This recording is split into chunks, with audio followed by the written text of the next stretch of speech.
Bonjour à toutes et tous. Un jour un chakra. Aujourd'hui, le chakra du cœur, ce point situé à équidistance des deux tétons. Ce chakra correspond à des principes fondamentaux qui sont les suivants: amour de soi, des autres et du monde, compassion, ouverture. Ce chakra, il est central. Pourquoi? Parce qu'il fait le lien entre les trois chakras du bas, les chakras du tellurique et les trois chakras du haut, les chakras du cosmique qui renvoient plus à l'intellect. En bas, c'est le pôle émotionnel, en haut, c'est le pôle intellectuel.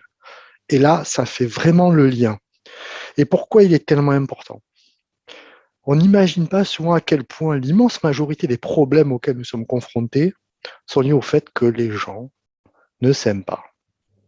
Dans le sens vraiment s'aimer, pas dans le sens narcissique.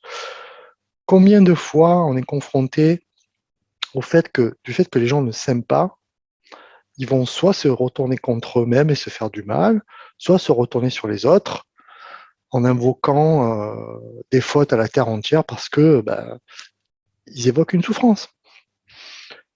Si on nous apprenait à l'école, avant toute chose, à nous aimer, c'est-à-dire avoir une bonne estime de soi-même, bien nous pourrions nous tourner vers les autres pour les apprécier à juste titre. Aimer, ça commence par soi. Si on ne possède pas quelque chose, comment voulez-vous qu'on se tourne vers l'extérieur pour donner ce quelque chose aux autres si on l'ignore? Souvent, on manque d'amour, du coup on se retourne de manière obsessionnelle vers l'extérieur pour en trouver et ça fait souffrir.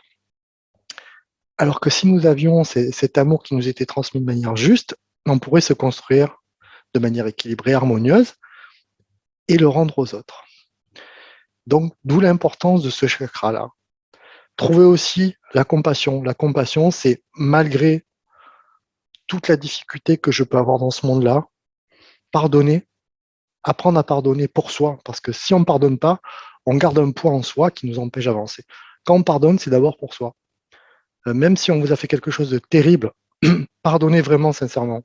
Ça vous permettra de passer à autre chose. Sinon, vous allez garder ce poids-là et ça va vous empêcher d'avancer, ça va vous poire la vie. Et ouverture au monde. Ça ne veut pas dire accepter tout et n'importe quoi, c'est comme en amour. Quand vous dites, quand on dit amour de soi et du monde, ça ne veut pas dire tout accepter, ça veut dire apprécier à sa juste valeur les choses, avoir un regard doux et harmonieux sur les choses. Ça ne veut pas dire tout accepter.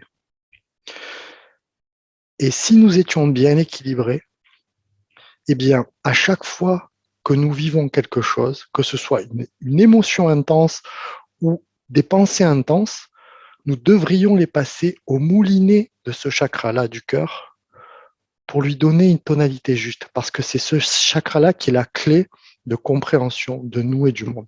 Si nous sommes trop coincés dans le pôle du bas, le pôle tellurique de l'émotionnel, quand nous sommes trop dans l'émotionnel, on ne peut pas apprécier les choses de manière trop juste. Si nous sommes trop dans l'intellect, non plus, parce qu'on est trop dans l'aspect sec des choses. Ça manque d'amour. Si nous passons tout par ce tamis-là, chakra du cœur, eh bien là, nous sommes dans l'évaluation juste des choses et de nous-mêmes. Donc c'est une invitation aussi à apprendre à, quand nous vivons les expériences, de les passer par ce creuset-là, qui est le cœur divin. Il faut savoir que en s'appuyant sur la notion de microcosme et macrocosme, c'est-à-dire que tout ce qui est immense, macrocosmique, trouve sa correspondance dans l'infiniment petit, dans le microcosme, et bien dans cette correspondance-là, tout l'univers est situé dans ce point-là. Donc quand vous cherchez une réponse, ne la cherchez pas à l'extérieur, elle est là, au centre de ce chakra du cœur. Voilà, chakra du cœur, amour, compassion, ouverture. Je vous dis à très bientôt pour une autre vidéo. Bonne fin de journée, au revoir.